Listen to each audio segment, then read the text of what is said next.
It's lovely to be here with you today, Anne, at the Hampton Court Palace, Royal School of Needlework. We're here to discuss the origin story, really, of how Janwardar came to be. And I wonder if we could start off with you just telling us a little bit about this document here in front of us. This lovely piece here, we date around the 1930s.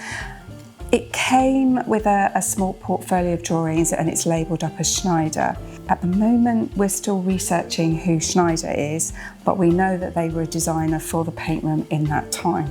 Now, in the 1930s, there was a huge resurgence in Jacobean crewel work, originating from the Tree of Life. They're really fascinating, they're a real mystery, and I think it just adds another element to seeing all these lovely pieces. Absolutely. So I think I came to you, Anne, and I wanted something that was perhaps a little bit brighter than the rest of my collection. We have a lot of muted colours in the collection. They are bright, but I wanted to go slightly more joyful with Janwardar.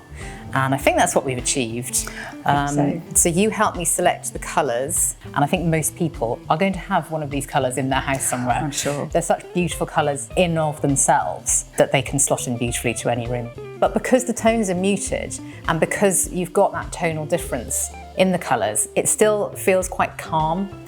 And I think we've got some quite classic motifs from Jacobean crewel, but they've just got a little bit of a twist on them. So you have got these vines which are trailing with the curly end to them. Those extra little details in that you often see in crewel work, so like the little areas and little dots. The French knots, and things on the birds that we were discussing earlier on, yes. Right. Soft flow to a lot of the elements is quite traditional and quite a strong impression of Jacobean or crewel work. Yeah, and then the overall design, we did actually do the half repeat so that it's not too uniform. We wanted to keep that very meandering, trailing vine feeling across the whole design of the fabric so that you didn't have that uniformity of pattern.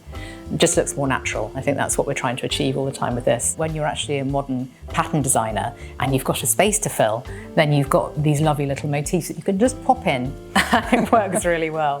One of the problems that we faced was that you are used to working with embroiderers who embroider coronation robes and do very fine detailed work, whereas we're working with artisans in Kashmir who are using an Ari needle and making meters of fabric by hand.